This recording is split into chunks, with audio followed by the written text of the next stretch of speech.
Akron City Council to order. At this time, our clerk will read the roll. Baylor.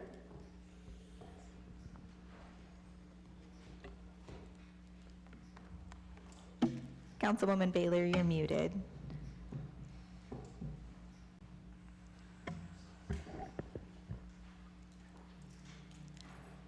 I'm going to send you a prompt that's going to come up on your screen and ask you to unmute.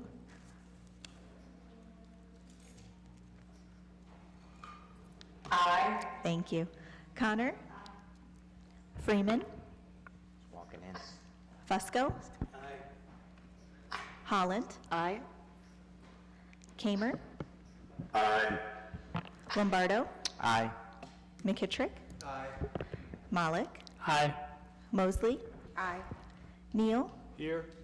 Omobian? Aye. Somerville? Aye. Freeman? Aye. All members are present. Thank you so much. At this time, for those who voluntarily wish to do so, you please stand as we are led in prayer by Paul Connor. Immediately following our prayer, I'm going to ask if Councilwoman Holland will lead us in the Pledge of Allegiance.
The minutes from our previously held meeting have been provided. Are there any additions or corrections? Motion to approve. Second. All in favor, roll call. Baylor?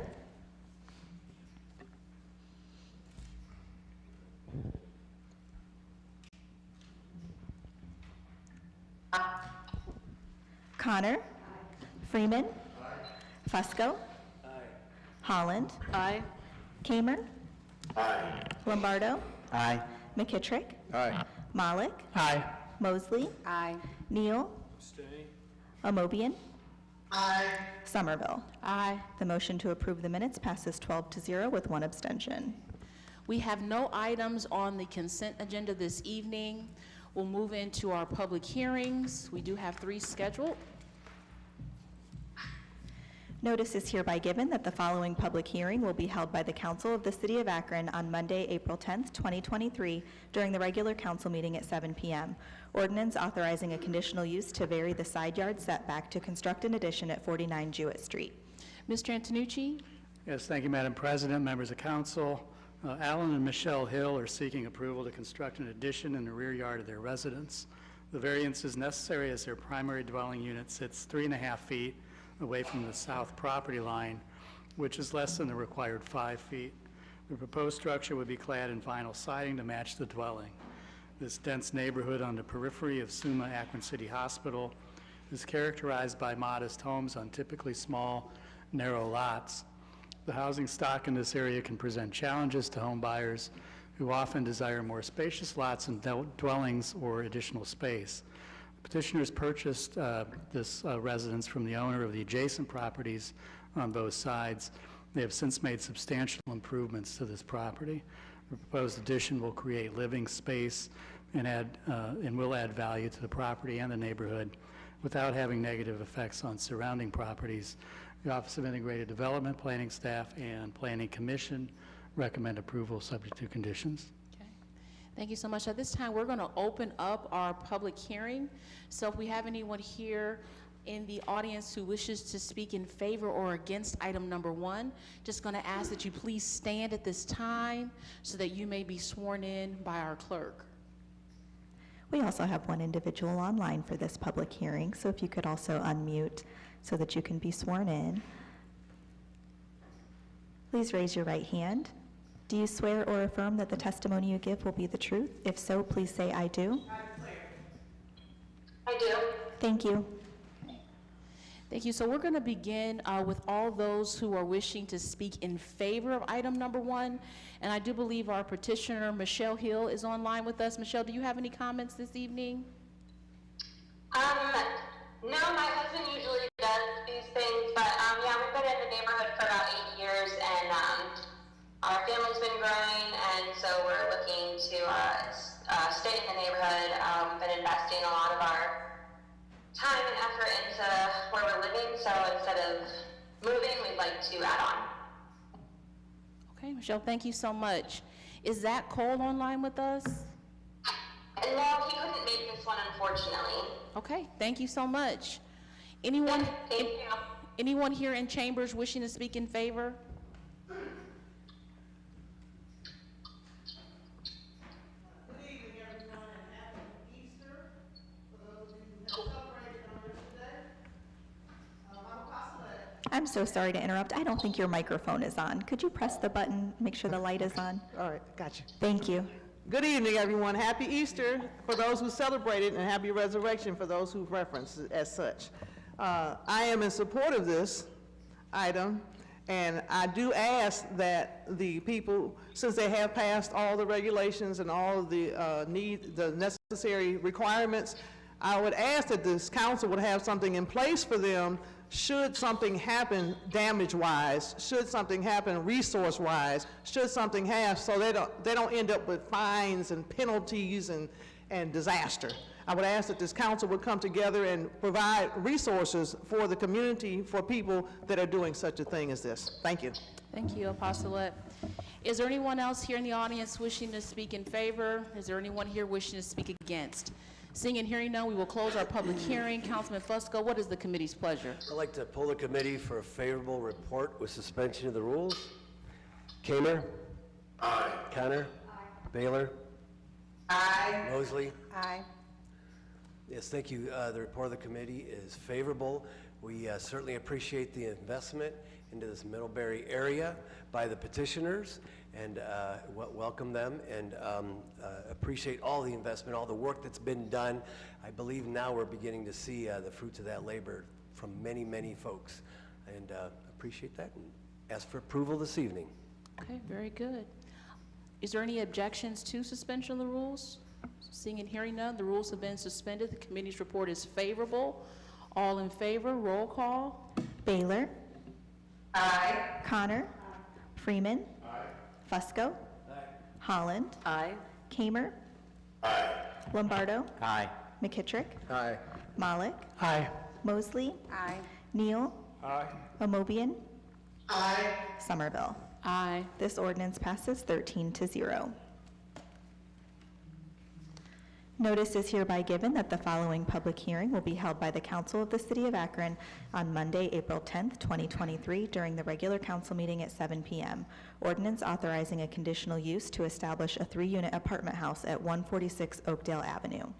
Mr. Antonucci? Thank you, Madam President, members of council. Ken Tan and Stephen Fleming are requesting permission to establish this property as a 3-unit apartment dwelling because the property is within a single-family residential use district. Conditional use approval is required. Throughout the years, the property has been subdivided into several units, including an illegally converted 6-unit apartment by the previous owner. That owner was denied conditional use requests twice to retain the 6 apartment units. Subsequent petitions to the Board of Zoning Appeals and the Court of Common Pleas were also denied, and the appellant was informed both times that he was to revert the property to its legal use as a legal non-conforming two-family dwelling. The final request by the previous owner to convert the property to a 4-unit residence in 2007 was also denied. The petitioner's narrative statement describes the structure as a 3-story house with apartments on the first and second floor with a possible 3rd unit on the, being the 3rd floor attic. The proposed attic apartment currently has a single bedroom, full bath, and kitchen. Access would be from the back porch up a staircase. There is sufficient parking area for multiple vehicles.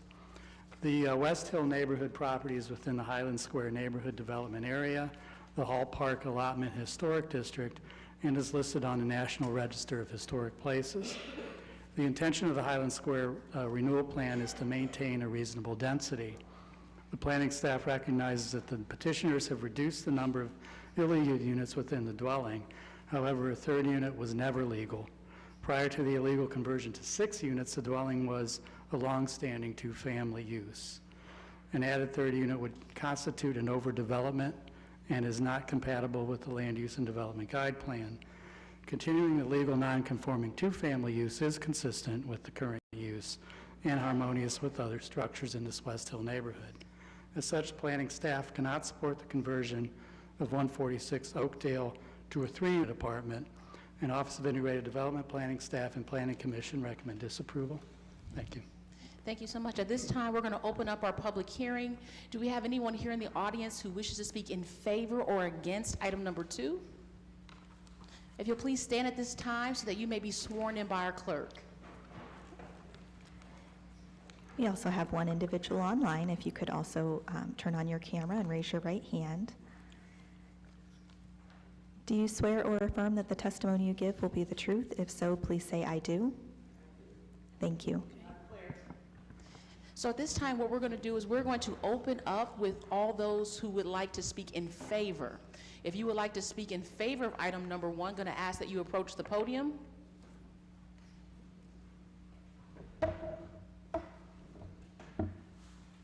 Good evening again. Apostolate.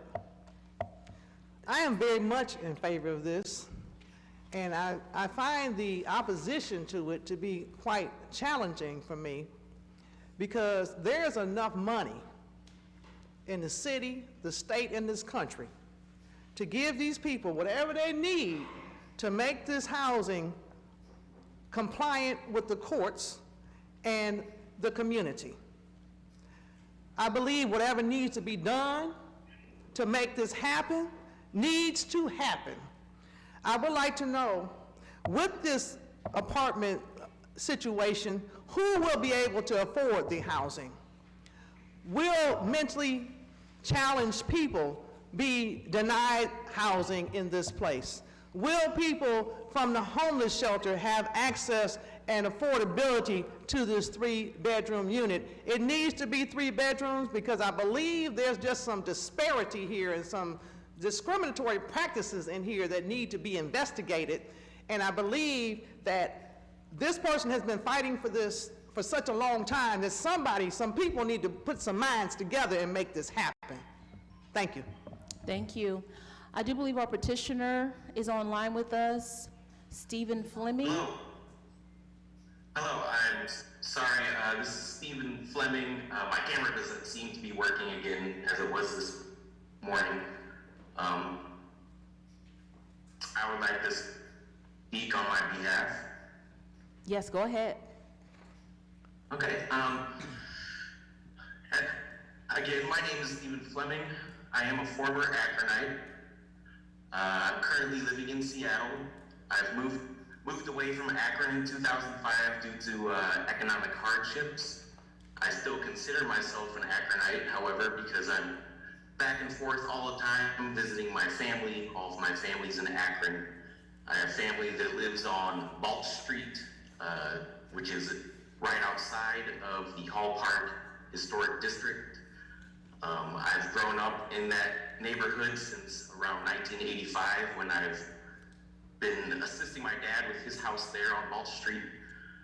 I hope to make Akron a home again one day soon, and I'm here for because I'm asking for the conditional use of the decommissioned third floor loft apartment in my home at 146 Oakdale Avenue. As the apartment sits now, it's roughly 1,200 square feet with a beautiful full kitchen and living area, single bedroom, a bathroom, and a large bonus room. Ample space for somebody to live there comfortably. There is a fire egress already in place, and the apartment has its own separate entrance and stairway through the old servant staircase. With some much needed reconditioning, this would be a welcoming place for a tenant to stay. The third floor has always been used as the living quarters for servants, and I've also found that extended family of the original owners has stayed using it as a father-in-law suite. The home is now 116 years old. It has been used as the multifamily home for more than 70 years, and as a 4 to 6 unit apartment building for 40 to 50 of those years. It would be a great cost to put it back to a single family home, with the labor and construction materials being at all-time highs in 2023. And allowing me to rent the third floor of the home would allow me to be able to make all the needed repairs around the home, as well as keeping up with maintenance of the 4,600 square foot house, if you're counting the finished attic. Due to the size of the home, the large lot, and being that there are 2 driveways, I believe there's ample room for an additional tenant, and I don't believe that that would affect the density of the neighborhood, which we're all concerned about. I'm really into the history of Hall Park and the neighborhood and all the original occupants. If there was ever a landlord that could make this third apartment happen with respect to the neighborhood, I would be that person. And I want to pay respect to Don and Ron, Lindsay, for their work to get the neighborhood recognized as a historic neighborhood. I respect everybody's opinions here, and thanks for hearing me out. That's all. Thank you so much, Mr. Fleming. At this time, we're going to open it up for those who wish to speak against item number 2. Anyone wishing to speak against?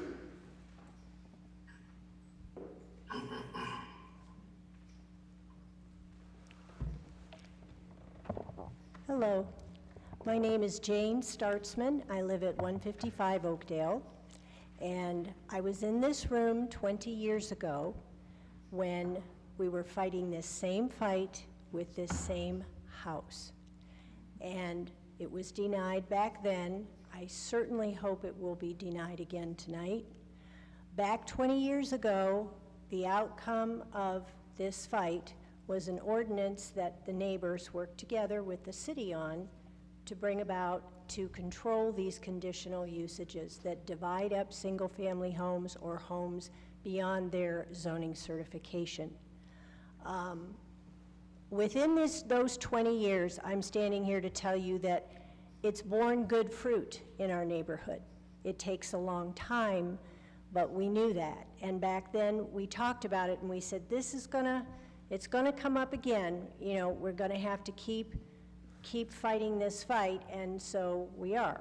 But it's borne good fruit. We have a balance now, and I think that's what many of us, it's what I am looking for, a balance in all ways, in diversity, in all kinds of people.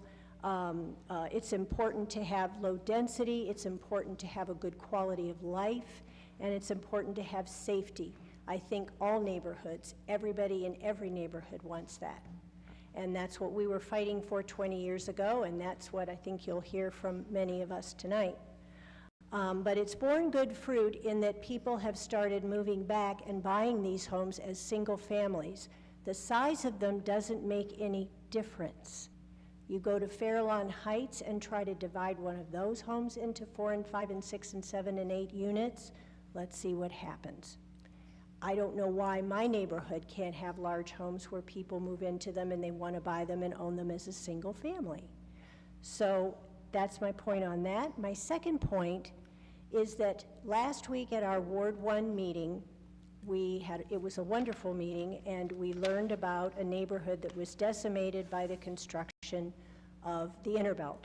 I didn't know about it, but to learn about it, and it was so very sad to hear how an entire neighborhood and people were just more or less obliterated. Their homes were gone, some of them very fine homes with lots of beautiful things in them, but more importantly, the people disappeared, were forced into subpar housing and so forth, and many of them that are still around in Akron now don't even talk about it anymore. They can't because of the pain.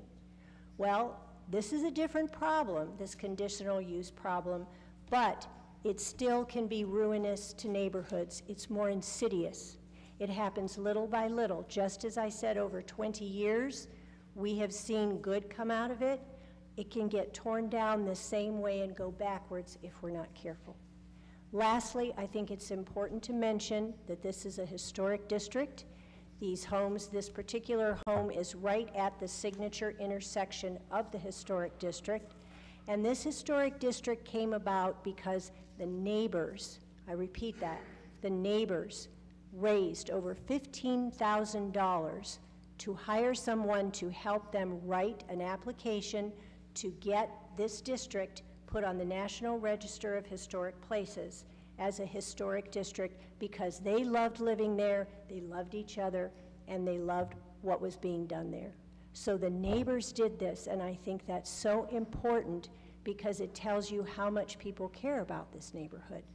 Conditional uses, my feeling is that there is no reason. We have other housing, we have new housing that's going up, we have plenty of renters who we love very much. I mean, you know, many of them, we like renters, we like single family, there's room for everyone.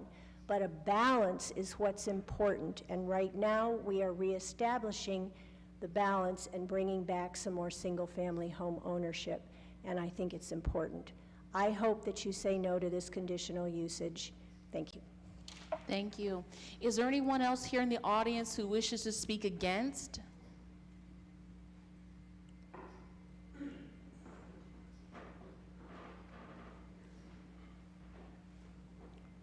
Hello, my name is Don Climbs. I live at 166 Oakdale. At the time of the historic district I was the president of the West Hill Neighborhood Association. And we fought for 10 years to get the historic district and also new zoning regulations put into place. We finally did that. Thankfully, I was able to kind of step back from that. But we have had 20 years of stability because of these new regulations. And we haven't had the problems that we had. We had meth houses on the street. We had people that came in and rented a room or an apartment in a house, and then they sold drugs out of it. We still have a little bit of that, but we don't have anything like we had 20 years ago. I would suggest that, you know, if you pass this, what will happen is that then they'll come to your neighborhood and start the same thing all over again. We've gone through this for 20 years. We'll go back, and every neighborhood in the city will end up. And that's why people move out of Akron, Ohio, because there is no enforcement and the zoning is just willy-nilly. So I would ask that you deny this. Thank you. Is there anyone else here in the audience wishing to speak against? You may approach the podium.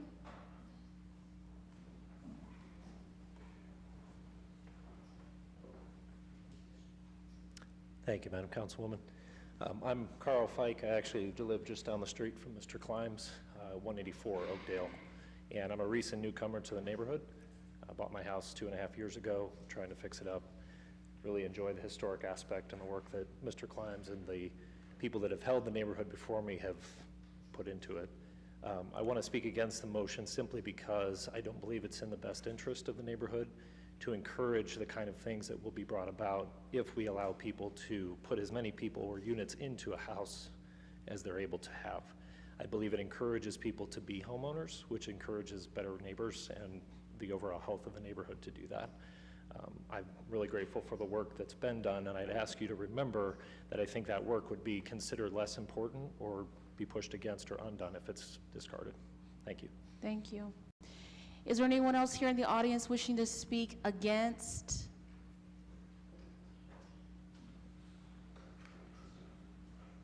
Yeah, I'm Donovan Landry. I'm at 167 Oakdale. Probably seems real simple. One guy moves in, adds a unit. But my experience from being in this neighborhood for 15, 20 years is I've had that rental across the street from me. And so during that time, what I've had is multiple police coming in and out. Doesn't mean that that's going to happen with Mr. Fleming's house, but this is my personal experience. You've had people making all kinds of noise. Don had to put a fence up at his house because the dog just kept running across, messing around in his house. The people that are there right now, they've been there for quite some time, and that property is large enough where you can actually open it up into a 2-unit. Most of these homes are also 2-unit homes. People do have some of the homes divided, but there are also people that's sitting here that bought into that neighborhood specifically because it was a historical district from someplace from out of town. The most recent transaction, that house was on the market for 4 hours. Within that 4 hour, let me see, no, it was less than that, 2 hours, 4 offers within 2 hours. They just stopped it at that particular point in time. The people that purchased it from out of state. The people that purchased it because it was coming into something that they thought, like this particular section, people believe in what's going on, and they're just trying to fight to save it. Not that Mr. Fleming isn't doing a good job on the house, but the reality of it is that what you're doing still affects every one of our property values.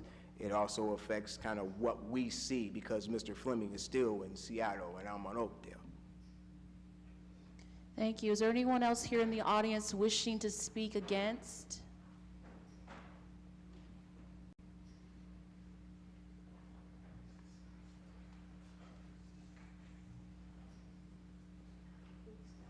Hello, my name is Christopher Heicher. I live at 134 Oakdale, which is right next door. I literally just bought my house about 5 years ago. I've lived in it for 4. I purchased my home because of the rules in the neighborhood, that once you purchase it, it can only be a single or a double. That's why I purchased my home. The whole reason was I didn't want to live by apartment buildings. I actually purchased the home right next to it, which was sort of the same sort of home. Of that size, but it also had been the problem home in the neighborhood. I have turned it back into a single family. We enjoy it, but the whole purpose was to not live in that sort of a neighborhood and to help that neighborhood. So that's why we're there, is because of those laws or those. And also, that home, just so everyone knows, that was the Carmichael's house, and those were the builders of all of the famous homes in Chicago or in Akron. They built Stan Hewitt, most of the homes in our neighborhood. So that was the original owners of that home. So we do need to really put some thought into what we're doing to that home. My home was the Akron Brewery family's home. So that just tells you who was living there and what these homes are like. Thank you. Thank you. Is there anyone else here in the audience wishing to speak against? Hey, how's it going, folks? I just wanted to comment, because I don't want to let that previous comment slide. There are 40% of renters in the city of Akron. I'm a renter myself. And just because you rent a home does not mean you are less better than someone who owns a home in that neighborhood. And so I don't want that comment to slide, because just because you're a renter does not make you any less than or any more than someone in our neighborhood, right? There is a significant economic disparity in our country, a significant economic disparity in the city of Akron. And so I want us to be intentional about the way we're thinking about our neighbors and the people we have living in our communities, that just because you might not make a lot of money and you might not be able to afford a home in the city of Akron does not mean you can't live in Ward 1 or you can't live in a historic neighborhood. So I just hope that we are thinking about that beforehand, because just because someone's a renter does not mean they're a criminal, does not mean they bring bad people to the neighborhood, they bring bad things to the neighborhood. So I just hope that we're all kind of considering that and having this conversation. Thank you, Mokai. Is there anyone else here in the audience wishing to speak against item number 2? And Dee, we're going to swear you in. I don't think you got sworn in. I didn't. I came in late. Do you swear or affirm that the testimony you give will be the truth? If so, please say I do. I do. Thank you. I am against this because we continue to allow out-of-towners to truly do a disservice to our community. We're having issues with housing because of out-of-town landlords. We're continuously having out-of-town people that is not invested in our community disrespect our community members. We must protect our people. Like, it's our city, our people, in theory. However, we need y'all to start protecting the entire city like y'all protect Wall Haven, like y'all protect Highland Heights, Merriman Valley, you know, the highly funded, highly affluent neighborhoods. Protect them neighborhoods like you would protect the south side and the east side and the west side. We want accountability here. We want to make sure that we're taking care of the people. And when you continue to sell these properties to out-of-state ownership, they're not invested in the communities. If y'all really say that y'all for the community, stand beside it. Like, stand up and speak out. Like, really hold y'all people down. They voted y'all in here to protect them. Please do just that. It's about to be election time, y'all. We see it. Is there anyone here in the audience who wishes to speak against item number 2?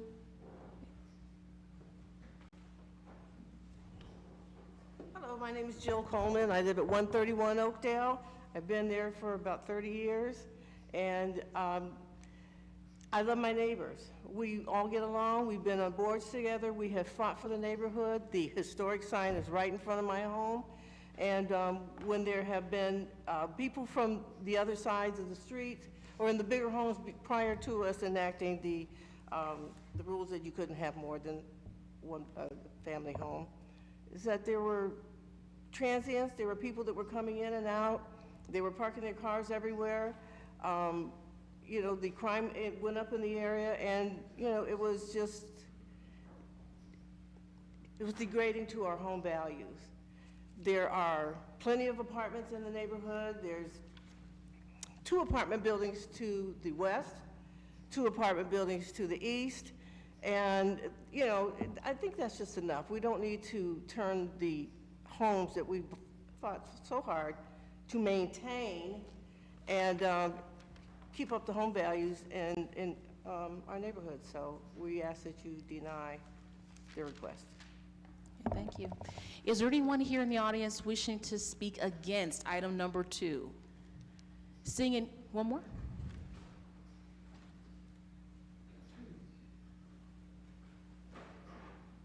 Hi there, my name is Courtney Merhofer, and my partner Ariel and I just moved back to the Akron area and purchased 160 Oakdale, 2 houses down, and we moved to this specific neighborhood because we were looking for a place in Akron to build with the community, and we were welcomed into this neighborhood so beautifully. And we've learned about the history, and we've learned about the work that our neighbors have put into loving this community and their homes and the renters. There are folks sitting here who actually have renters, but we've also learned about the history, specifically with this house, and how potential out-of-town owners are not contributing to what we have built and what we've seen built within this neighborhood. And so we are here also in opposition of the conditional use agreement tonight. Thank you. Okay. Thank you so much. Is there anyone else here wishing to speak against item number 2? Anyone else? Seeing and hearing none, We will close our public hearing. Councilman Fusco, what is the committee's pleasure? Thank you, President Somerville. I would like to pull the committee for an adverse report with suspension of the rules. Kamer? Aye. Connor? Baylor? Aye. Mosley? Aye. Part of the committee is adverse. Yes, just a few comments. In the early 90s, excuse me, some of us were around for that. Victorian Village was introduced into the city of Akron, and the then council person championed that.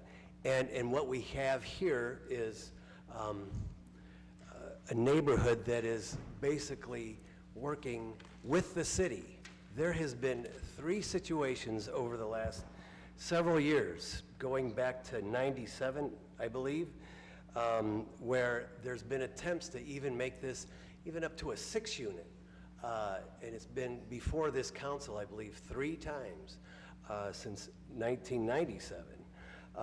And the community, and I know what one comment about the zoning piece was, you know, maybe it's not quite working, but I think it is, especially whenever the communities, you're self-determining the destiny of your neighborhood, and you're working with the city and the city council folks, and that's the way it should work. And in this particular case here, this is, we're hearing the community. There's been a commitment made years and years ago not to significantly change the zoning, and so therefore with that, the committee is recommending disapproval on this particular item. And I know the ward council person probably has some comments, and she's been working with them. Thank you. Thank you. Councilman Holland? Thank you, Madam President, and thank you, Chairman Fusco. For all the foregoing reasons, I absolutely am in agreement with the recommendation of the committee and the recommendation of the zoning director. I would only add that I think it's extremely important that we recognize that this is not some precious, NIMBY, suburban cul-de-sac situation here. That this is not some sort of a precious effort to exclude or achieve something, and perhaps it's important to underscore this.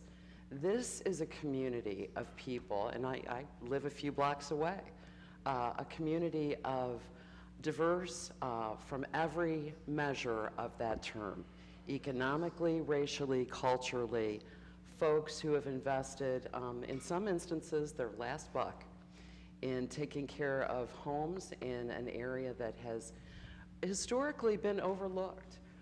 There's a great deal of family or neighborhood unity and investment in terms of energy, far beyond even money and real estate holdings. I'm proud of this neighborhood effort. These folks have been involved from the moment the notice came out from the Planning Commission. All of the positions that have been espoused today are solid, researched, and go back 2 decades. This is an issue that is about density, it's about safety, it's about the integrity of Akron's one and only historic district. It's really very simple. And for all of these reasons, thank you for supporting the adverse recommendation of both the commission, the zoning director, and the committee. Thank you. Are there any other comments at this time? Councilman Neal? Just a question. I heard the comment that 1,200 square foot. Is the house 1,200 square feet, which would make it hard to get 3 units? Or is that one top floor 1,200 square feet? Mr. Antonucci? Well, the house itself is 14,766 square feet, so the unit is 12. Wait. The house is 14,000? No, 4,000. Okay, that makes a little bit more sense. Okay. Well,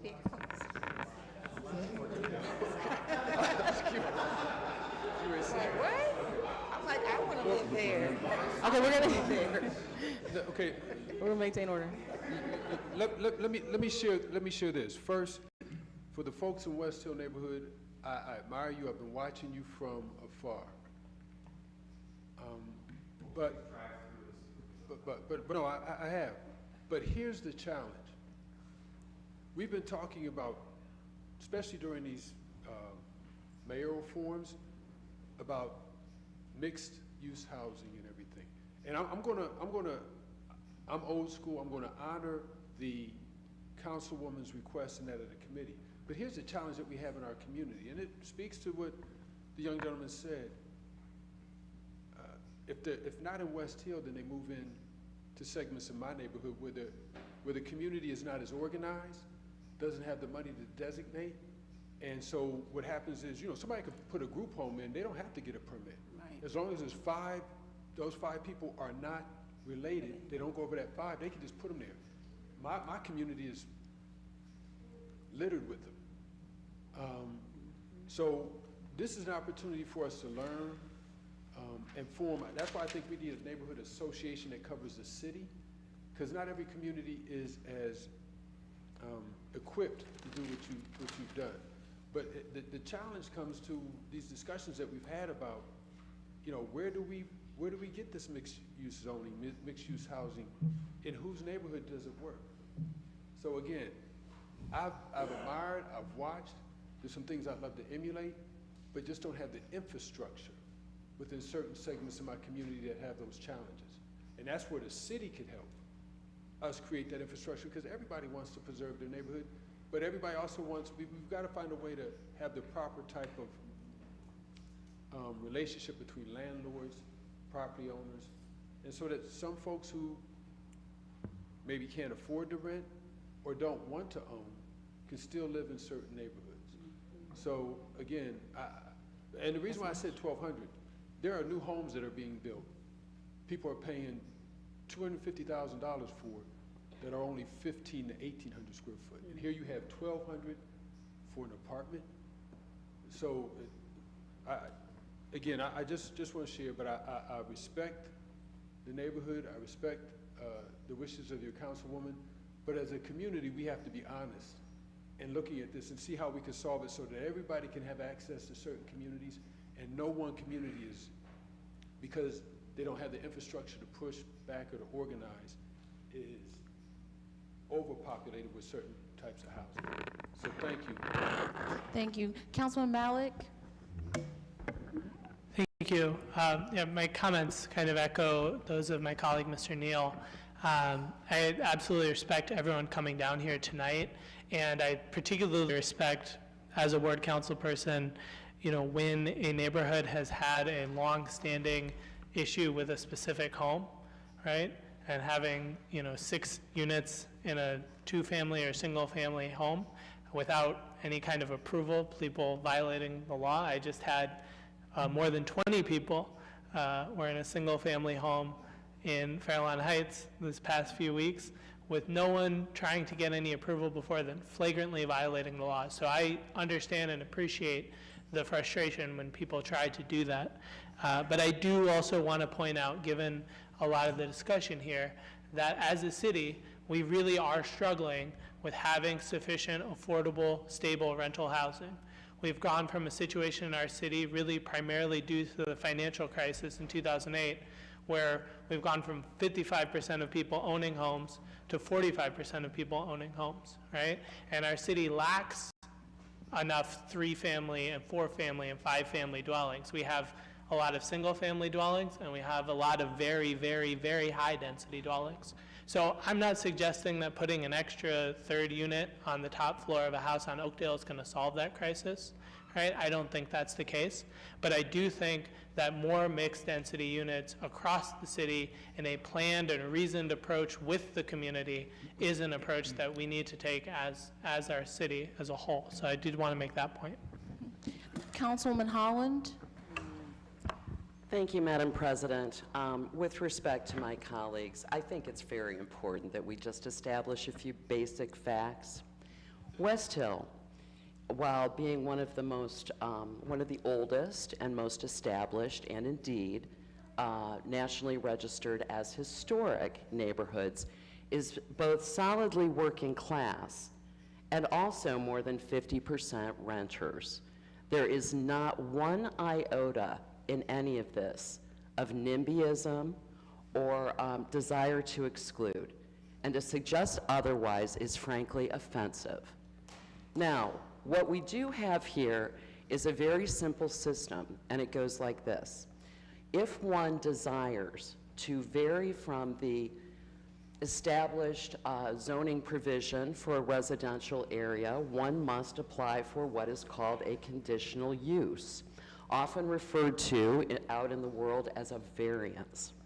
Now, to do so, one must carry forth with a burden of persuasion, okay? One must actually persuade the authority involved that to give a variance from the law that is otherwise binding for that property is the right thing to do. That in a particular instance, it's okay to bend the law. Now, I would ask my colleagues, on what planet it seems okay or fair to argue for bending the law under circumstances where petitioner has failed to meet the burden of persuasion, and where the residents, some of them living there for more than 20 or 30 years, have well laid out the sound argument against allowing this. This is not an instance where there's a problem house or a problem neighbor. And I would invite my colleagues to listen carefully, more carefully. What this is a desire to enforce the law as it exists. That's all. What's so funny about that? Thank you. Councilman Neal? Yes, ma'am. I'd have to go back and hear my comments. I don't think I said anything offensive. What I'm stating is an actual fact. Not every community is blessed to have the ability to organize and put rules in place. Zoning laws are laws, but we've admitted that they're problematic because they exclude certain development, which excludes certain people from the community. I am not. And if I think I said I admired you and that I support your councilwoman, but I am stating an actual fact that in our city, not every community has the ability to organize like that. And so what happens is, in those communities that can't organize, you get an overpopulation of certain homes. Like I said, group homes, which you don't need to have, get any conditional use, as long as you don't have 5 people. But the reason why it may not happen in certain communities is because the homes are too expensive. In other communities, you can get a 4,000 square foot home for $30,000. Put a little bit of paint on there, splash some stuff and put 5 people in there, and boom, you've got a group home. It's a challenge that we have. And what I've asked, I want to learn from you. I want to learn from you, but we've got to bring balance to our whole community. And so that was mine. If I offended my colleague, that was not my intention. I think I shared with them as well, that not everyone, everyone that comes down here to speak to us, they're speaking about laws that exclude, not that that was the original intent, but laws that exclude people from living in certain places, having certain opportunities, that create inequities. So, again, if I offended anyone, it was not my intent. Hopefully you understand that a good thing in one area has created a problem in other areas where we don't have the organizing ability and the resources to pay, to have our districts designated a certain area. That was my intent. Thank you. Thank you, Councilman. Councilman Fusco? Yeah, just that excuse me, this isn't the only property within this area, the Victorian Village area. As I'd mentioned before, that was established in the 90s by then Ward Council member Marco Somerville. And since that time, there has been a slew of properties that has come in because the folks in the neighborhood have been vigilant and have, whenever they see activity that goes above and beyond, then they turn it in. also a big factor, I think, in this particular regard is whenever a ward council person engages with the community early on in the process and doesn't, you know, like one might say, wait for the game to come to you, you go out to the game. And so that is exactly what a ward councilman ought to do, is engage with the community. Again, it's self-determined, and that's what this neighborhood has done. Thanks. Okay. Thank you so much. Councilwoman Holland? Thank you, Madam President, and thank you, Councilman. 2 further points. I think there's been a radical misunderstanding that somehow there's a homeowners association here, some sort of gated something happening here, or that the historic district somehow excludes people and renters. And let's get a few things straight.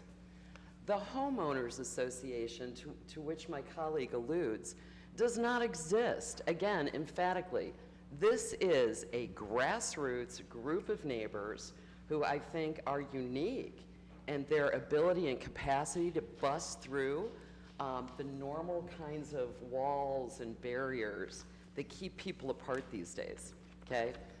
They actually have been working together for 20 years to take good care of their street. That's it. There's no dues, there's no membership, there's no set of rules, okay? They did a series of fundraisers to get the historic designation. They raised money the old-fashioned way. You know, car washes, stuff like that. So, you know, let's take the preciousness out of this and get really clear about something. Historic designation is not something that's used to exclude.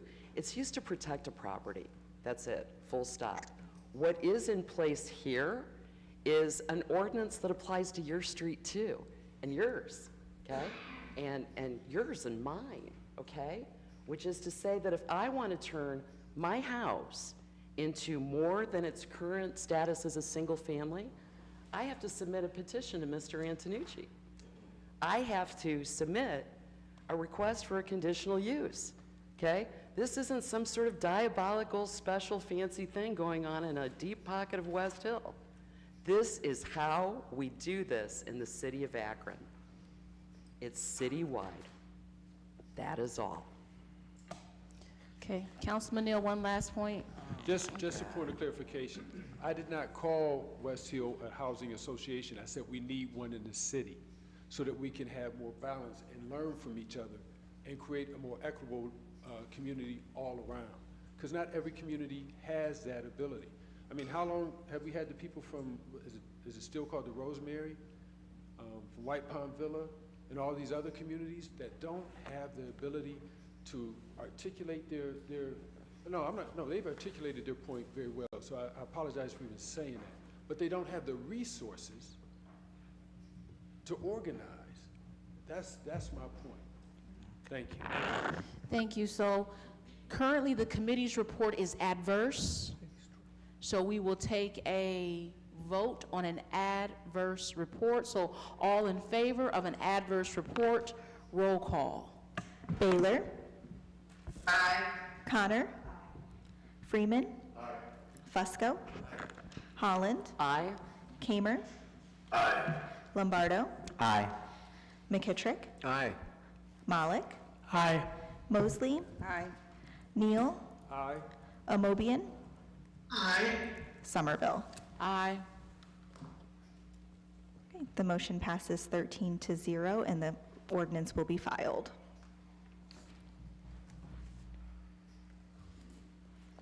Notice is hereby given that the following public hearing will be held by the Council of the City of Akron on Monday, April 10th, 2023, during the regular council meeting at 7 p.m. Ordinance authorizing a conditional use to construct a commercial storage building at 226 Crosby Street. Mr. Antonucci? Thank you, Madam President, members of council. Catherine and Aaron Novak are requesting permission to construct a storage building on their property for their heating and cooling business, which is a commercial use. They also intend to use the building as a community space and to operate an at-home weaving business. This property currently holds one home that was constructed in 1865, as well as an accessory garage. The proposed building will be 25.5 feet in height and 60 feet by 40 feet for a total area of 2,400 square feet. It would have metal siding. The main entrance will be through an existing curb cut along Crosby Street at the northeast corner of the property. The facade of the building will be painted Sherwin-Williams Rembrandt red in order to match the house. The sole employee of the HVAC business meets the owner at work sites and won't come onto the property. Finally, the petitioner does not intend to have any equipment left outside or visible from the street. The petitioner will be improving the value of their property and providing much-needed investment in the neighborhood. The purpose of the West Hill Village UPD 40A zoning classification was to encourage home business that would revitalize the West Hill area. We find that this matches the spirit of the zoning classification and believe this proposal will be harmonious with the abutting uses along Crosby Street and the neighborhood as a whole. The Office of Integrated Development, Planning Staff, and Planning Commission recommend approval. Thank you. Thank you. At this time, we're going to go ahead and open up our public hearing. Do we have anyone here in the audience who wishes to speak in favor or against item number 3? Okay. Thank you. Do you swear or affirm that the testimony you give will be the truth? If so, please say I do. I declare. Thank you. So we're going to begin with those who wish to speak in favor. If there's anyone here that wishes to speak in favor, please approach the podium. I'm speaking in favor. I'm Apostolette once again. I'm speaking in favor based upon moderations and amendments. It says here, conditional use to construct a commercial storage building. I'm a woman of peace, and I support community development, community building, community resources. But I'm also a woman in the time where gun violence, gun manufacturing, sale, and production is at an all-time high. For this commercial storage building, are there any laws, statutes, ordinances, any type of stipulations regarding gun control and what can be kept in these commercial storage buildings? Nowadays, children have guns. Nowadays, you have more opportunity to a gun than you do to a pencil and a piece of paper, a book and a computer. When you go to give money and give permission for a commercial storage building, who is monitoring the coming and going? Because I see more guns and drugs nowadays than I do things that build families. I see things that tear families down and destroy families. Commercial, something about a commercial, if you go to bed and the TV is left on, the entity and the airwaves from the commercial go into your psyche and your mind.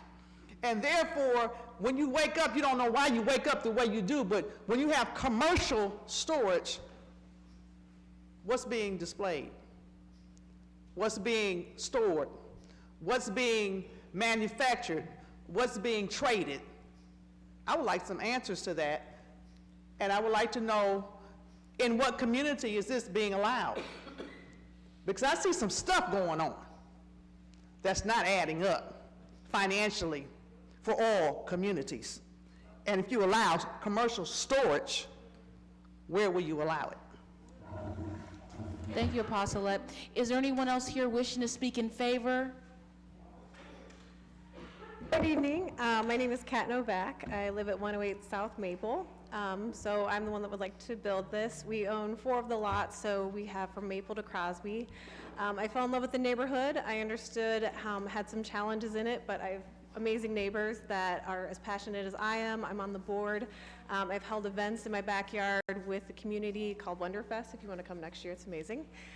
So I would like the opportunity to have this space where I can teach weaving and spinning, and if we do have a rain or something like that, we can have meetings inside this space. We have had break-ins on our wedding night. We had people try to steal our air conditioners that are connected to our home. We do have a very large Sprinter vehicle that I would love to be able to pull into a space because we can't fit in our garage currently. It has all of our tools for our business. We started this on our own during the pandemic, and I want to set the precedent for my neighbors, renters, owners, everybody to start utilizing UPD 40. It's been around for a long time, and there's so much opportunity here that we can do this. And I feel like if we set the example that you can be self-employed and improve this neighborhood and make it better, that it will just be wonderful. So, thank you. Thank you. Is there anyone else here in the audience wishing to speak in favor?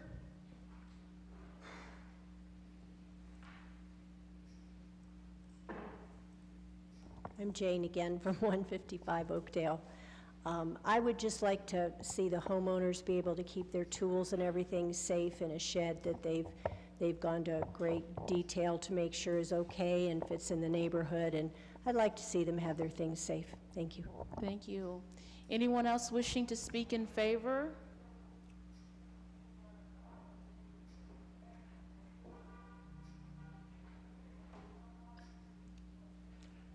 Donald Climbs, 166 Oakdale Avenue. We are not opposed to conditional ordinances, but we really think this is something that's needed because our neighborhood is in an area that anything can happen. And when you have a lot the size that they have and have an open van, they will have things taken from them. And they may not even know it for days because property is so large. I think that this will help them. It will help our community because they have had several things at their property over last summer. They had bands there. The West Hill neighborhood had a couple things go on there. And I think it is a good addition for the neighborhood. And who couldn't stand Sherwin-Williams red? I mean, that's perfect. Thank you. Thank you so much. Is there anyone else here in the audience wishing to speak in favor? So I know someone who has purchased a property in this neighborhood. I don't personally live in this neighborhood, but I think one thing that some are getting confused about possibly is using the term commercial storage. I think in this case, commercial storage is more referring to the size of the building. I'm not certain on that, but that's just what I think. And I really think that we need to be not just in one neighborhood, we need to be supporting projects like this sounds like it is all over the city to make our whole city better. Thank you. Is there anyone else here in the audience wishing to speak in favor? Do we have anyone here wishing to speak against? Seeing and hearing none, we will close public hearing. Councilman Fusco, what is the committee's pleasure? I'd like to pull the committee for a favorable report with suspension of the rules. Kamer? Aye. Connor? Aye. Baylor? Aye. Mosley? Aye. Thank you. The report of the committee is favorable. We're asking for suspension of the rules. This particular, the petitioners, if you drive by, you'll see the change over the last few years that has transpired in this area, and also the use. This is a welcoming use in terms of the Victorian Village concept that was introduced many, many years ago within this particular area, and I do know that the neighborhood is in support. Again, the ward council person has been very active with regards to this conditional use, investigating and checking it out, and the ward council person is in favor, so we're recommending approval this evening. Thank you so much. Are there any objections to suspension of the rules? Seeing and hearing none, the rules have been suspended. The committee's report is favorable. All in favor, roll call. Baylor. Aye. Connor. Freeman. Fusco. Aye. Holland. Aye. Kamer. Aye. Lombardo. Aye. McKittrick. Aye. Malik. Aye. Mosley. Aye. Neal. Aye. Amobian. Aye. Somerville. Aye. This ordinance passes 13-0. Okay. We're now going to continue with our old business, Budget and Finance, Councilman Freeman. Committee requests continue to take time. Okay, time will be granted. Planning and Economic Development, Councilman Fusco. Time on 4 through and including 10. And the committee's requesting to file 11, 12, and 13, as those are the petitions for the conditional uses that we had just voted on, those 3, and time on the balance of the agenda. Okay, time will be granted. Councilman Neal, do you have a question? Yes, ma'am. I know we spoke briefly on when we would get the information for Section 56 that all the different council members asked for. Was just asking if we can get that in a way that even if we didn't ask the question, all of us can see it. And because we've been, it's been shared with us by our constituents of the lack of their ability to participate so that they can have easy access. I do want to stress one of my concerns that is not going to show up online is us identifying what metric we used to make equitable budgeting decisions. We've all asked about it with ARPA dollars. There's no way to tell equitable investment with everything that we're doing, and that is a requirement. And with our regular budget, there's no way to see equitable investment. I mean, we've been talking about it. We should be able to identify it in our budget clearly. And then my questions did not just show up as far as budgetary. I asked specifically regarding hiring and promotion practices. And I believe my colleague, Mr. Mobian, asked the same thing. So just would like for us to get that information to be available to all of us as well as our constituents. Okay, thank you, Councilman Neal. That concludes our old business. We're now going to move into new legislation. Item 0, offered by Freeman, ordinance amending ordinance number 302, 2018 to authorize the issuance of a bond of the city in a principal amount not to exceed $14 million for sale to the Water Pollution Control Loan Fund of the State of Ohio to finance the cost of improvements to the city's wastewater system for the Euler Conveyance CSO RAC 27 and 29 and declaring an emergency. Councilman Freeman, Committee's reports favorable. We're asking for suspension of the rules. are there any objections to suspension of the rules? Seeing and hearing none, the rules have been suspended. As we continue our CSO project, this is a $14 million bond that will be issued for sale of the Water Pollution Control Loan Program, and with that, we're asking for its passage. Okay, the rules have been suspended. The committee's report is favorable. All in favor, roll call. Baylor. Aye. Connor. Freeman. Aye. Fusco. Holland. Aye. Kamer. Lombardo. Aye. McKittrick. Aye. Malik. Aye. Mosley. Aye. Neal. Aye. Omobian. Aye. Somerville. Aye. This ordinance passes 13-0.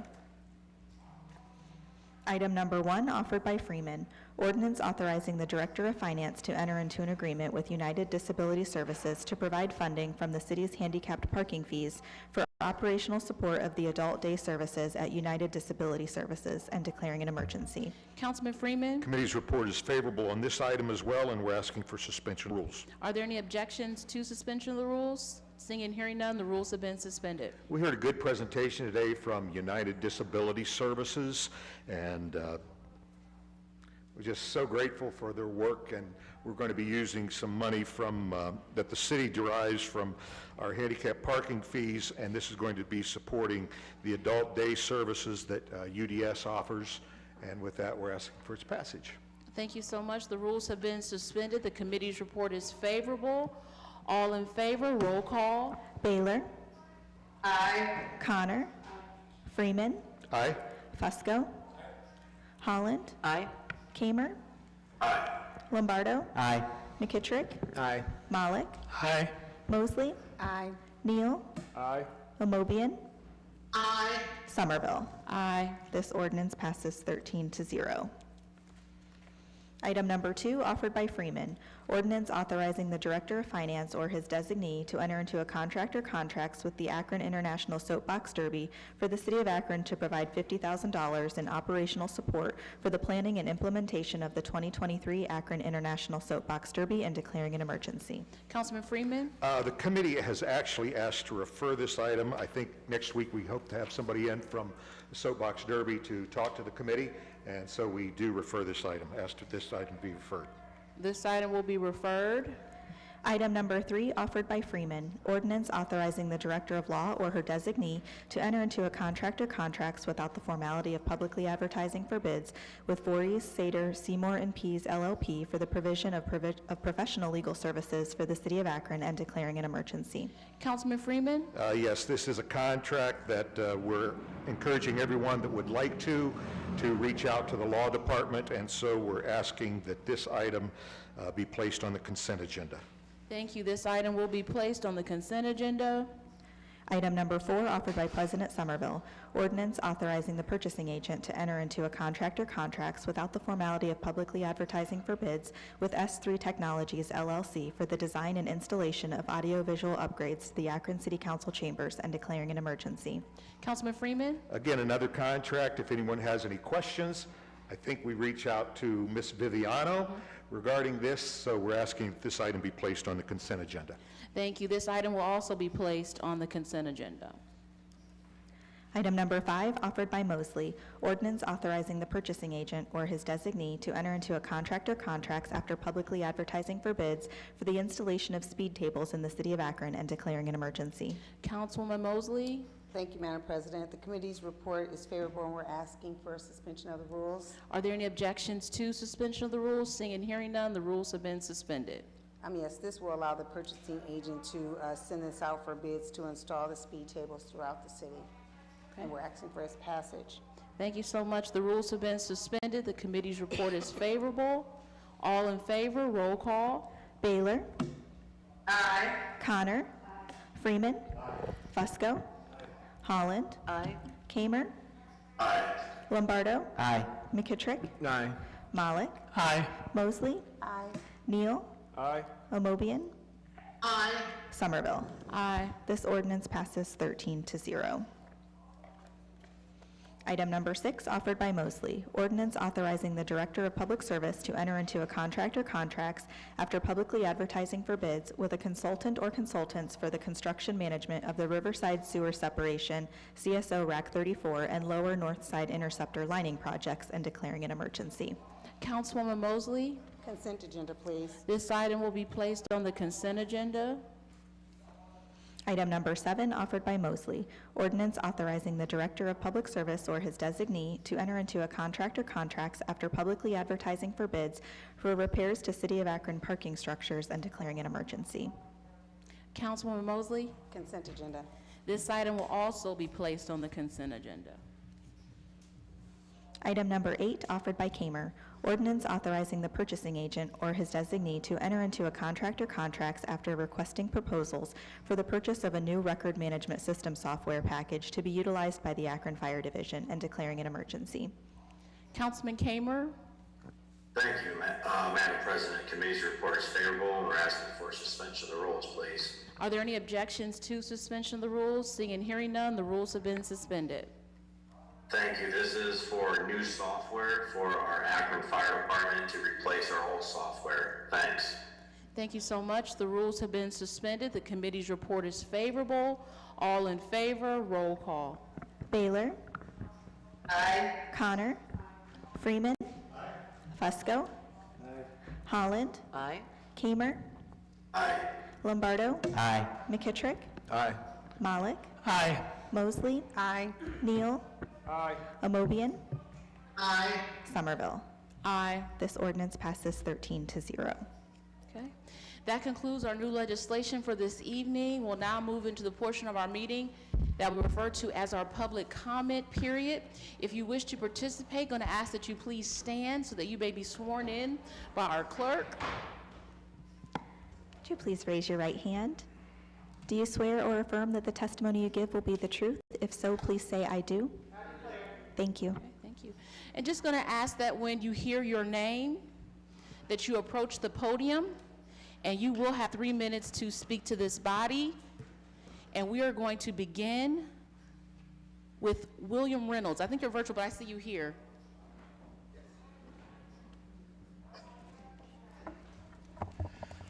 So I haven't been here for a few weeks, but I have watched online, and I thought I was watching a circus. The way some of the council people have acted and been towards each other is shameful. There are some that seem to be here to help the city, to help the citizens, and there are some that will just say don't. I originally come from Southeast Pennsylvania, a town called Boyertown, PA. One of the things that they were known for when I was a teenager was the motto, "No place for hate." Now, when I was a young child, it would be normal to see hooded knights around the town, being an embarrassment for everyone. So we can improve how things are. John Lennon said, "Don't hate what you don't understand." You know what? Maybe if you don't know what someone's talking about, maybe you should abstain. I don't know if this applies to anyone. I'm not calling out anyone specifically. What this city needs is a lot more love. Love is complicated, is complicated and a wonderful thing, and a lot of times it's hard to describe it. Hate can drive out, darkness cannot drive out darkness, only hate can, only light can. Do that. Hate can't drive out hate, only love can. In the Bible, it says love is patient, love is kind, love does not envy, and many of you know the rest of that scripture, so I'm just going to pass over that. I think that we as a city need to be not hating each other because we disagree. We need to love our neighbors. We need to care for our neighbors. Just because you don't like someone's views does not mean you need to hate them. I have a lot of other stuff written, but I think I made my point. Thank you. Reverend John Beatty.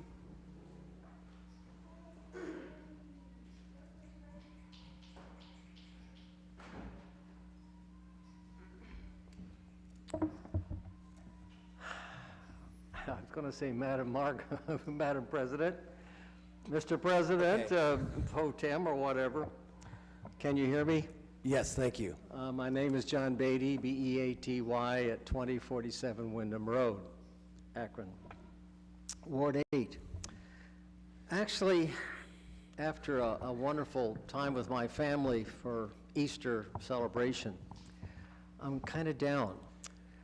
I hear loud shouting in the streets, and that probably means that there's some indication that there are, maybe the grand jury's made a decision. I don't know. No? Don't think so? Okay. Maybe it's other. I hear them. I just wrote down on my request what's happening in our city. And I think this gentleman's testimony is right on. I may disagree with some of you passionately, but I love all of you. My faith demands it. It says, love your neighbor. And of course, the big question in the New Testament was by a Pharisee. It said, who's my neighbor? And Jesus gave a parable about the priest and the Levite and passing by on the other side when somebody was hurting and lying beside the street, beaten up, in that case by robbers, and then a Samaritan came by. He went to that person, he saw that person, he felt for that person. He loved that person enough to put him on his own donkey and take him to an inn. And he cared for him and then asked the innkeeper to care for him and gave some money to keep that person on the healing process. We have to heal our community, and it's going to take all of us to do it. Thank you. God bless. Thank you. Thank you, Pastor Beatty. Alicia Reynolds?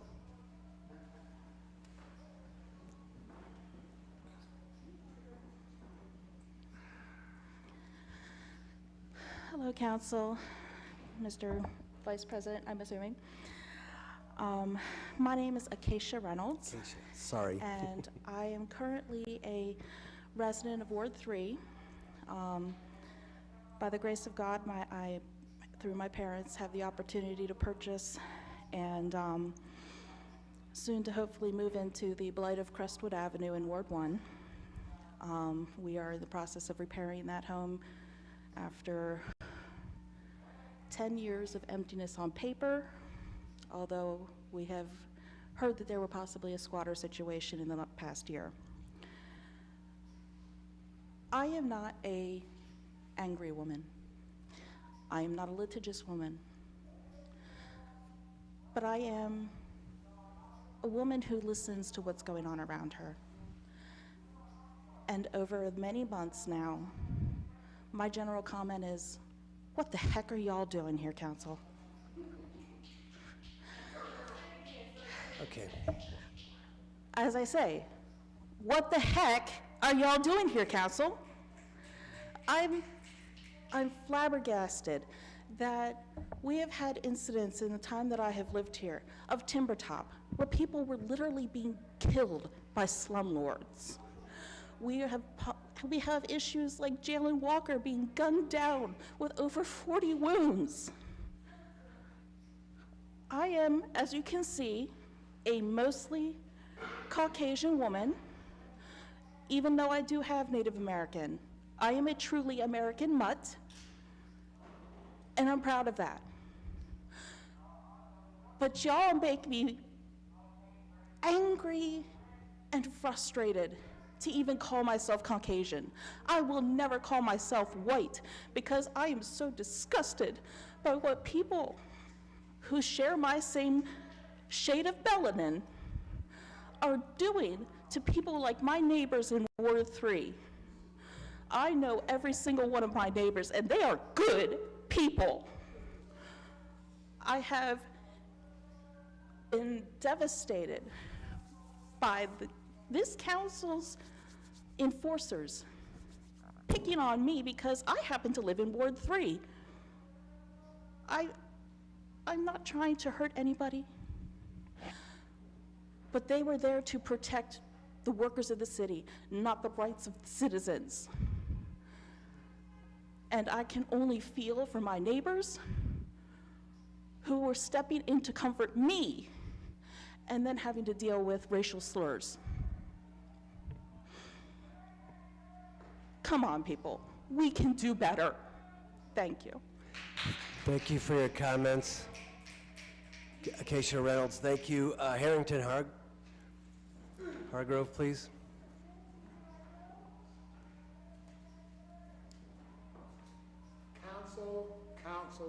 Council, when are you going to do your job and represent everyone in this city? The one lady that just left, she spoke about Ward 3. I live in Ward 3. For 35 years, I've been asking this council to do something for my community. 35 years, what have you done? What have this council done to uplift Ward 3, the black community that has nothing? You have given nothing to us to elevate ourselves. Nothing. Where is your record? Where did you voted 2 weeks ago and finding $500,000. 2 weeks ago. I've been asking for 35 years for you to find something for my community. Have you done it? I asked that question. Have you done it, Ward 3 residents? Have you done it? Have you done it? Matt, have you done it? Have you represented Ward 3? Has anybody spoke up for Ward 3 for economic development? Has anyone? 35 years I've been coming before you, way before a lot of you even came on the council or thought about council. 35 years I've been asking for Ward 3 along that, where the lady just left, talking about that inner belt. That's my community. That's a lot of our community. One brother said he in Ward 3. It's a lot of us in Ward 3 that's been disrespected, not cared about, and not even given opportunity. This is this council, Akron, Ohio. All-American city. All-American for who? Who is it All-American for? Who is it? Will somebody tell me along this council, who is it, the All-American city? It surely isn't for the people who live in Ward 3. And in Ward 1 over there on the south side, that community is just as blighted as Ward 3. Just as blighted. Who's the council person over there to give them opportunity? You're not dividing opportunity correctly because you deny a lot of us just to sit at the, we don't even go to the table. You won't even invite us to see what our problem is, even though you know that we've been redlined and discriminated against. In Ward 3, Ward 1, a few other places around the city that reside with black people. This council is a disgrace. Thank you. Thank you, Mr. Harrington. Jake, or Jack? Jask? Okay, thank you. D. McCall.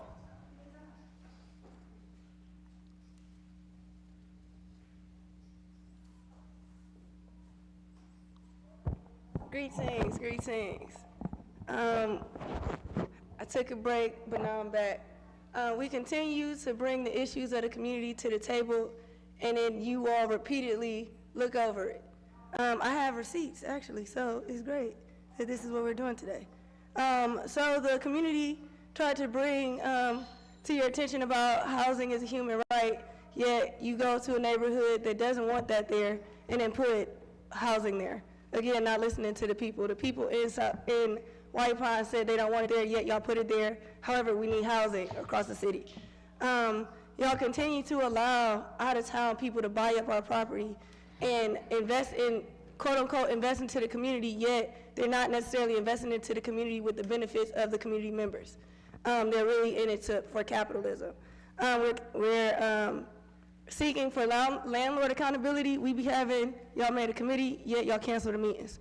And then we continue to bring issues of investment into the community, being more advantageous on listening to the community members. Again, y'all have backdoor meetings with y'all friends who invest in y'all, but we see it. So I'm gonna turn my back and talk to my people. Hey community, I need y'all to understand what's going on. You see what they did outside? As if we're rowdy and we want to destroy things. We truly just want to seek justice for Jalen, yet what they do, they boarded it up, not all of the businesses, they boarded up certain businesses. Who paying for that? What was destroyed today? We didn't even get the results of what's happening, but look at their response. Pay attention to what's happening, because what is, like, truly what is happening? We're seeking accountability, and these are people who are in charge of that, who can really put forth effort into seeking said accountability. Mr. Hargrove been asking for 35 years. I'm 33 years old. Longer than my lifetime. What y'all doing? Some of y'all ain't even been in office this long. Do better, y'all. Community. Y'all understand what's going on. Y'all see it. Y'all feel it. Y'all experiencing it. It's voting time. We gotta get them up out. It's people that's running for election, for mayor, for at large. Pay attention. This is how they responded. We must respond better. Understand what we got, our power, because we can vote their ass right on out. And understand, we got the power. The people keep on coming in here, but we live here. They ain't kicking us out, they trying to though. You see they making ordinance to make what they want to do happen. So we must fix that. If they against us, we gotta be against them. Understand what they've been doing because we paying attention. So if we wanna keep on shucking and jiving, remember that, because historically, this was KKK town. Just saying. Thank you, Dee. Is Andrew Myers here with us?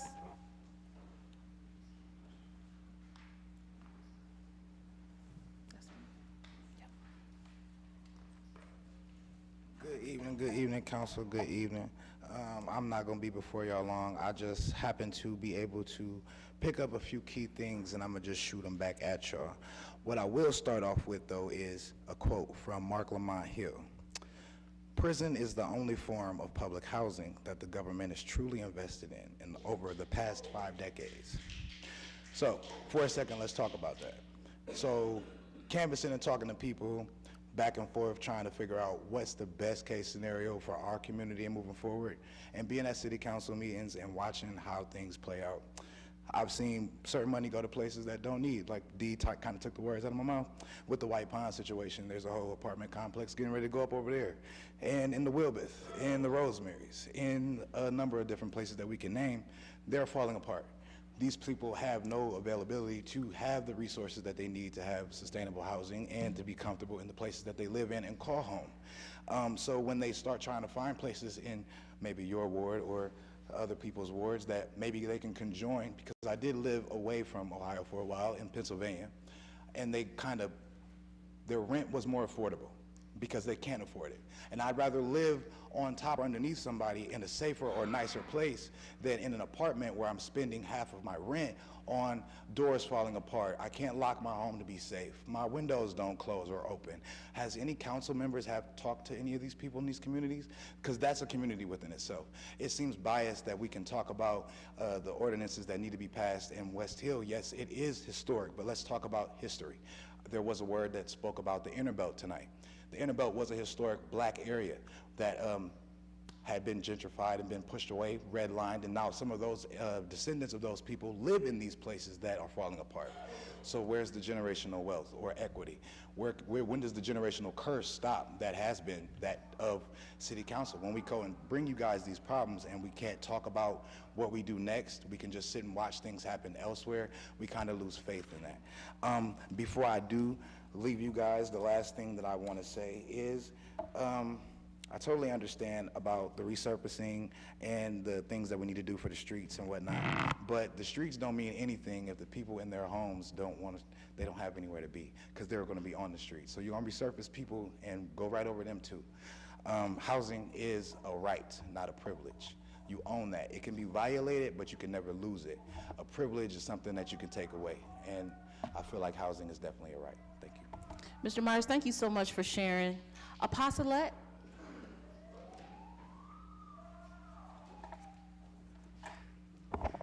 Apostolette. Commercial is commercial. Unity. Understanding need or needs in time or times of revising, yielding, and yearning.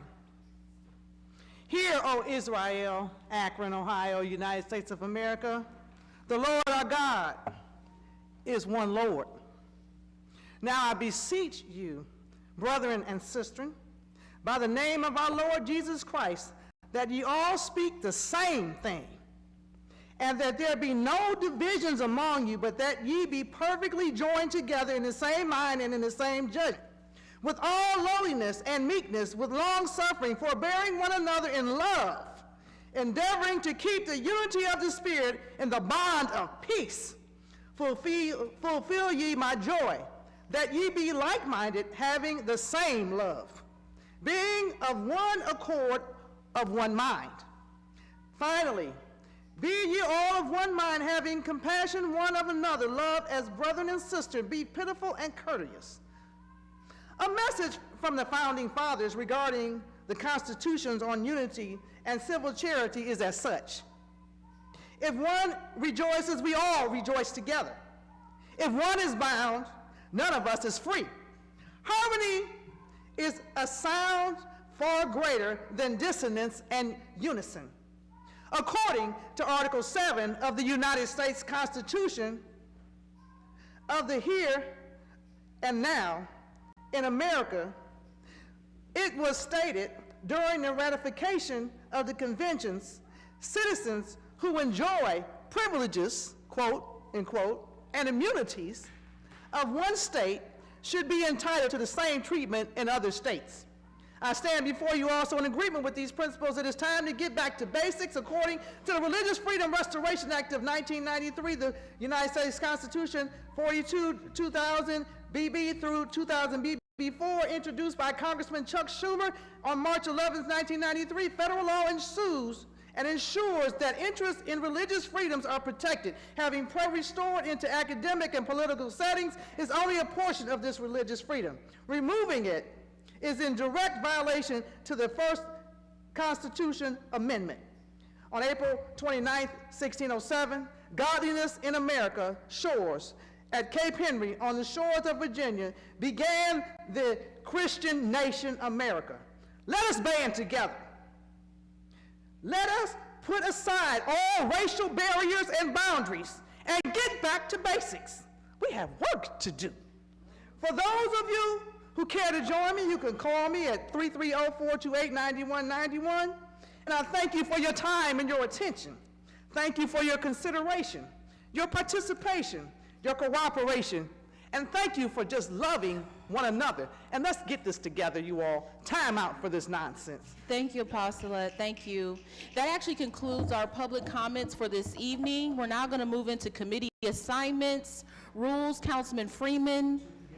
Public Safety, Councilman Kamer. 2:15. Budget and Finance, Councilman Freeman. Parks and Rec, Councilman Lombardo. 1:45. Planning and Economic Development, Councilman Fusco.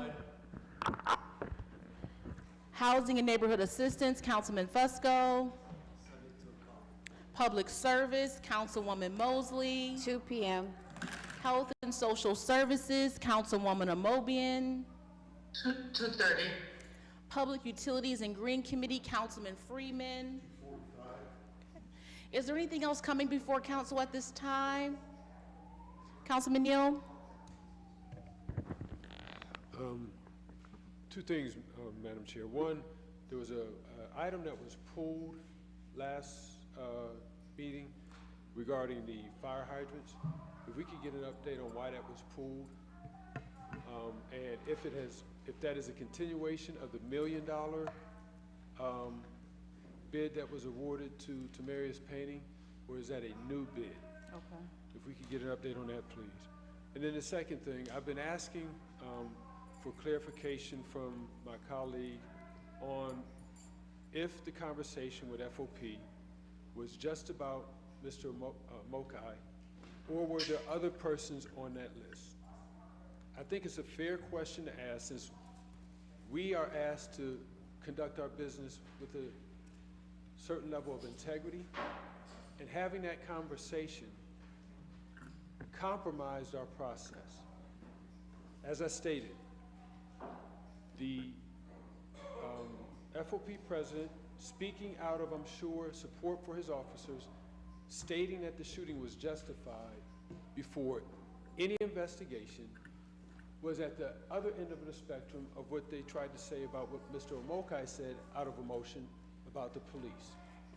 So having a conversation with the FOP president and making a commitment to keep someone off, no, I won't stop.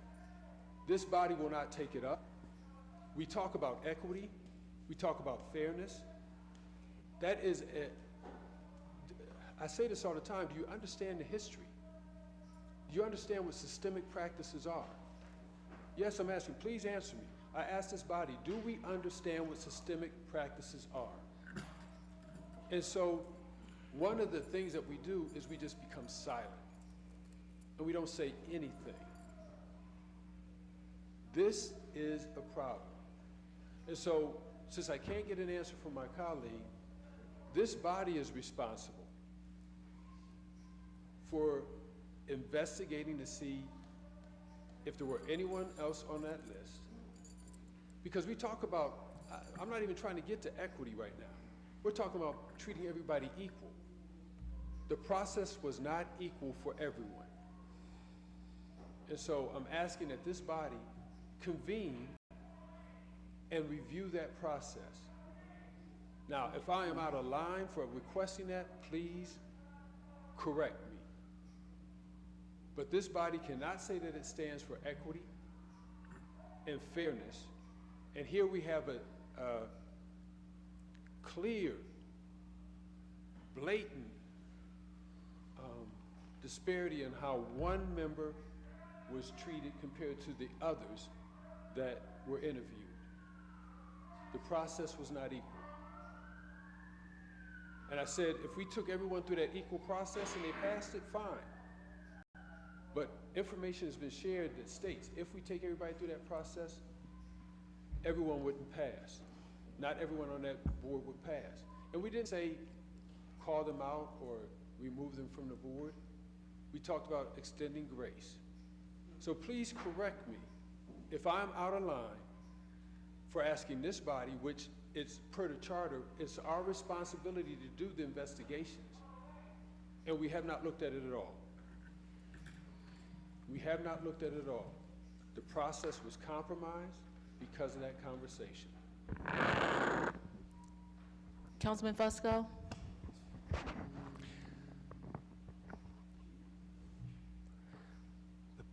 If the process is compromised, whenever one calls about something that may or may not typically be for us, and there's a phone call, and you respond to that phone call, and you have a conversation. Whenever someone is very interested in getting an appointment to, say, a board or a commission and wishes to meet, and you oblige that person, whenever your constituents call you and they ask you about your opinion about legislation that's in front of you, whenever you're at a public meeting and people ask your opinion about things, okay? If that's soiling the process, I don't understand how that would do that, because I have always, and I'll say it again, I guess because we're going to do this every week and go over and over and over. As we do many things over the years, we've done that time and time and time again. That's what I'm going to do. I'm going to return those phone calls. I'm going to have those conversations. I'm going to do the work, the research. I'm going to do the work, okay? And whenever I did have a conversation, it was just about one person at the time. So there's no there. There's nothing there. It's all inside one person's head. Wow. And it's like, the thing of it is we, the majority of Akron City Council, we do the work. We do, again, I'll say it because I guess we're doing Groundhog Day here. We do the work every week. We have examples of ward council members here who get engaged in the process right from the very beginning whenever it comes to a zoning in their ward. Even the smallest ones, even the ones that a conditional use request but they do the work in advance. So they know what to expect, and they engage the neighborhood and they get involved. We had an example of one such situation where a council member obviously didn't know the heartbeat of the community. I'll say it, White Pond. He didn't know the heartbeat of the community. And then, lo and behold, after it was voted on by this council and supported, many members saying they're in support of it, they just can't vote for it. But the thing of it is that you got to start up front, especially whenever there's a $40 million, $35 million project in your district. You got to do the work. But as I mentioned before, over and over and over again, we hear the same thing repetitively. So With that, I'd like to make a motion to adjourn. For the motion, I do see Councilman Neal's hand. Thank you, Madam Chair. Point of clarification. In regards to White Pond, those issues were brought up to Mr. Fusco and Councilman Malik in Ward 8. When I learned about those issues, that's when I got involved, because I was in support of White Pond. I told the folks that came down here, even in the midst that I was in support of White Pond, but I wanted to take pause after they educated me to the environmental concerns. I shared that with them. But again, not understanding what it means to collaborate and collective work, the city pushed through that. But Mr. Fusco, you are the planning director. You are an at-large councilman. You are over housing. You knew about the concerns in Ward 8. When those were brought to my attention is when I got involved, because I did not get any calls of concern. And when I did, I had a meeting where I took Mr. Lohr, Ms. Lugos, and those others who had reached out to me to meet with the developer. So when you were trying to push this off as some other project, and then when it blew up, that's when I got involved. But I wasn't not delinquent on my responsibilities, because I had engaged my residents, those who lived across from there. When I heard that there was a concern after it wasn't handled in Ward 8, that's when I got involved. So I do my business, I handle my business. I hear these comments. My work is well documented. And if my colleague wants to be specific about something he feels I didn't do, I wish he would be specific so I could address that and get that straight. But this issue, I don't want to get away from what my question was. This is strictly about him having a conversation and making a commitment to make sure someone didn't make that Citizens Review Board. He made a commitment. He's quoted in the paper. He's quoted on his floor of saying that. That is the problem. So let's not try to distract or distort. That is the problem that now belongs to this whole council. We have to address it. And us just being silent and saying nothing is just supporting the systemic practice that has taken place down here for years. Councilman Malik, and then Councilman Holland. Okay, Councilwoman Holland, I do apologize. Thank you, Madam President. You know, I think it's important, especially for those who are watching remotely, to just state for the record that throughout this whole meeting tonight, we've been listening to raised voices and sirens and horns outside this building. We're on the 3rd floor of the municipal building, and we can clearly hear raised voices, the sounds of, you know, an upset crowd out on High Street. I assume that's High Street. I'm a little turned around here. And I bring this up for this purpose. I think my colleague means to bring something up in some sort of neutral way. But you know what? Right now, at this moment in Akron history, there is nothing neutral. And I would remind every person in this room that there is nothing neutral about this moment. Councilwoman Holland, direct your comments to the chair. And you know, it may be that it feels good to express ourselves, right? And to, in some sort of theatrical or political way, to pin each other to our chairs, Monday after Monday after Monday. But I would gently submit that I think everybody in this room wants the same thing right now, which is justice. And it can't be had if we use theatrics and hate and the politics of division to, like an accelerant, okay? So we can revisit old hurts and issues, okay? Or we can do what we're meant to do here, which is to represent the people who elected us. That's what we're meant to do. I represent the 20,000 people of Ward 1, and I also care about all 200,000 people in Akron. It is possible to do all of those things. And right now, what I care most about is that we not aggravate the hurts and the pains and the divisions so much as to affect the grand jury that was ostensibly seated today. It's the most important thing to me right now.